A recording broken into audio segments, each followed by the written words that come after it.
Well, howdy there, Internet people. It's Belle again. So today, we're going to talk about Trump's shutdown, Economic Impact Edition. Now, in addition to Trump saying he'll lay off American workers if he isn't allowed to avoid helping the working class with health care, his administration is suggesting that federal workers won't be entitled to back pay for the time they were forced out during the shutdown. Let's start with the layoff problem first.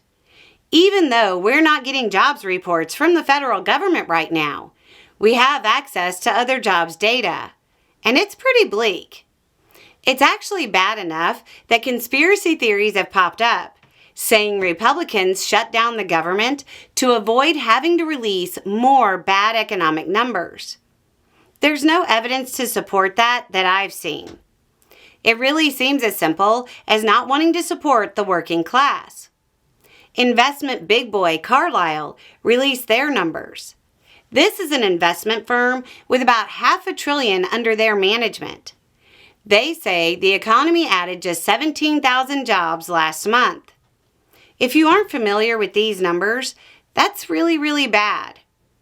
ADP showed a loss of 32,000 jobs in the private sector. Trump's solution to trying economic times? Layoffs from the federal government that would not only put more people out of work, but would also put those out of work federal employees in competition for the same dwindling amount of jobs.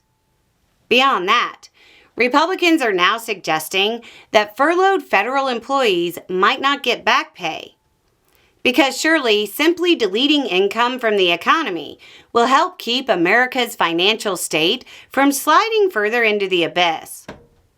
The reality is that it's another attempt by Republicans to use the working class as a bargaining chip, looking at Democrats and saying, "Look what you made me do." We're talking about around 750,000 workers who have been furloughed, some of whom are deemed essential and have to keep working. If you question the sincerity of Republican claims that they want to help the working class, it's important to understand the dynamics of this. Republicans don't want to stop health insurance rates from doubling for the working class. So, they've decided to use firing working class Americans or removing the back pay of working class Americans as leverage, so they don't have to help the working class with health care that they let lapse, so they could pretend the one big beautiful bill wasn't a complete disaster for the debt. The current health care issue was brought up back then, but Republicans ignored the concerns or said it wasn't true. Now that the letters are going out, and even people like MTG are admitting it's bad policy, they're trying to continue to cash in on the same talking points that, frankly, are bouncing in people's checkbooks. If you don't think it's cynically using its leverage, Speaker of the House Johnson was talking about potentially withholding the back pay of 750,000 Americans when he said, quote, "That should turn up the urgency and the necessity of the Democrats." Anyway, it's just a thought. Y'all have a good day.